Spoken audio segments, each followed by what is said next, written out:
नमस्कार दोस्तों, आप सबका स्वागत है मेरे चैनल पर। आज हम जो कहानी सुनने वाले हैं उसका नाम है स्विमोलॉजी यानी तैरने का शास्त्र। एक बार एक युवा प्राध्यापक समुद्र की लंबी यात्रा कर रहा था। वो उच्च शिक्षित था, उसने बहुत सी डिग्रियां ले रखी थी, लेकिन उसका सारा ज्ञान केवल किताबों तक ही सीमित था। उसे जीवन का कोई अनुभव नहीं था। ये प्राध्यापक जिस जहाज से समुद्र की यात्रा कर रहा था, उस जहाज में काम करने वालों में एक अनपढ़ बूढ़ा नाविक था। रोज शाम को नाविक अपना काम निपटाकर युवा प्रोफेसर के केबिन में जाता और अलग अलग विषयों पर उसके भाषण सुनता और उसके साथ चर्चा करता। बूढ़ा अनपढ़ नाविक विद्वान प्राध्यापक से बहुत ही प्रभावित था। एक शाम को नाविक रोज की तरह प्राध्यापक से बातें करने के बाद जब जाने लगा तो प्राध्यापक ने उससे पूछा, बूढ़े बाबा, क्या तुमने जियोलॉजी पढ़ी है? नाविक ने अचंभे से कहा, यह क्या होता है साहब, मैंने तो आज तक नहीं सुना। प्राध्यापक ने कहा, यह भूविज्ञान है, इसमें ज़मीन के बारे में सिखाया जाता है।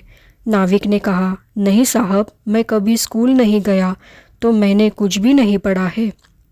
इस पर प्राध्यापक ने कहा, बूढ़े बाबा, तुमने अपना 1/4 जीवन व्यर्थ गंवा दिया। बेचारा नाविक सोचने लगा, अगर इतना बड़ा विद्वान प्राध्यापक कह रहा है तो ज़रूर मैंने अपना 1/4 जीवन व्यर्थ ही गंवा दिया। फिर दूसरे दिन बूढ़ा नाविक शाम को चर्चा के बाद प्राध्यापक के कमरे से जाने लगा तो प्राध्यापक ने उससे पूछा, बूढ़े बाबा, क्या तुमने ओशनोग्राफी पढ़ी है? नाविक ने पूछा, ओशनोग्राफी? ये क्या होता है साहब? मैंने आपसे कल ही कहा कि मैं स्कूल ही नहीं गया तो कुछ पढ़ने लिखने का सवाल ही नहीं आता। प्राध्यापक ने कहा, यह समुद्र विज्ञान है, इसमें समुद्र की सारी जानकारी सिखाई जाती है। आप इतने बड़े जहाज के नाविक हैं तो आपको ये शास्त्र ज़रूर पढ़ना चाहिए था। आपने तो अपना आधा जीवन बर्बाद कर दिया। बेचारा बूढ़ा नाविक बड़ा दुखी हुआ। उसने सोचा, इतना बड़ा विद्वान कह रहा है तो सचमुच ही मैंने अपना आधा जीवन बर्बाद कर दिया। वो मुंह लटकाकर वहाँ से चला गया। फिर तीसरे दिन शाम को नाविक प्राध्यापक के पास उसकी विद्वत्ता भरी बातें सुनने गया। जब वो जाने के लिए निकला तो प्राध्यापक ने उससे पूछा, बूढ़े बाबा, क्या तुमने मटेरियोलॉजी पढ़ी है? बूढ़े नाविक ने कहा, नहीं साहब, मैंने आपको बताया तो है, मैंने कुछ भी नहीं पढ़ा है। उस पर प्राध्यापक ने कहा, यह हवा, मौसम, बारिश का शास्त्र है। आप ये शास्त्र पढ़ते तो आपको जहाज चलाने में इससे बहुत मदद मिलती। बूढ़े बाबा, तुम जिस धरती पर रहते हो उसका शास्त्र नहीं पढ़ा, जिस समुद्र से अपनी रोजी रोटी कमाते हो उसका शास्त्र नहीं पढ़ा, जिस मौसम से तुम्हारा रोज वास्ता पड़ता है उसका शास्त्र भी नहीं पढ़ा। तुमने तो अपना 3/4 जीवन बर्बाद कर दिया। बेचारे बूढ़े नाविक को लगा, इतना बड़ा विद्वान कह रहा है तो सचमुच ही मैंने मेरा 3/4 जीवन बर्बाद कर दिया। बेचारा दुखी होकर वहाँ से चला गया। लेकिन थोड़ी ही देर बाद वह दौड़ते दौड़ते वापस आया और उसने प्राध्यापक से पूछा, साहब, क्या आपने स्विमोलॉजी पढ़ी है? इस बार प्राध्यापक ने अचंभे से पूछा, स्विमोलॉजी? ये क्या होती है? मैंने तो कभी इस शास्त्र के बारे में नहीं सुना। बूढ़े नाविक ने पूछा, क्या आपको तैरना आता है साहब?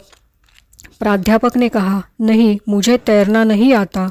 ये सुनकर नाविक ने कहा, तो प्राध्यापक साहब, आपने तो अपना पूरा जीवन बर्बाद किया। हमारा जहाज़ एक पत्थर से टकरा गया है और अब जहाज़ में पानी भरकर जहाज़ डूब जाएगा। जो तैर सकते हैं वो तो तैरकर पास के किनारे पर पहुंच जाएंगे, लेकिन जो तैरना नहीं जानते उनका बचना मुश्किल है। मुझे बड़ा दुख हो रहा है साहब, आपका तो सारा जीवन बर्बाद हो गया। तो दोस्तों, हम भी इस कहानी की प्राध्यापक की तरह किताबी ज्ञान को ही महत्व देते हैं, ना कि अनुभव से मिले ज्ञान को। लेकिन प्रत्यक्ष अनुभव से मिला हुआ ज्ञान ही हमारे काम आता है। अगर हमने तैरना सीखने के संबंधित सारी किताबें पढ़ ली, एकदम ज़ुबानी याद कर ली, उस पर सारी परीक्षाएं पास कर ली, उस पर लंबे लंबे भाषण भी देने लगे, सबको सिखाने भी लगे, लेकिन जब तक प्रत्यक्ष पानी में उतरकर तैरना नहीं सीखा तो इस किताबी ज्ञान की कीमत शून्य ही है। केवल तैरने से, किताबी ज्ञान से हम समंदर में तैर नहीं सकते, तो डूब ही जाएंगे। उसके लिए हमें पानी में उतरकर ही तैरना सीखना होगा। तो मित्रों, आध्यात्मिक क्षेत्र का भी बिल्कुल ऐसा ही है। केवल वाचन, लेखन, प्रवचन, चर्चा से अध्यात्म नहीं समझ सकते। जैसे पानी में उतरकर तैरना सीखना चाहिए, वैसे ही बिल्कुल प्रत्यक्ष अनुभव से ही आध्यात्मिक ज्ञान प्राप्त होता है। तो आपको आज की ये बोध कथा कैसी लगी, कमेंट करके बताइए।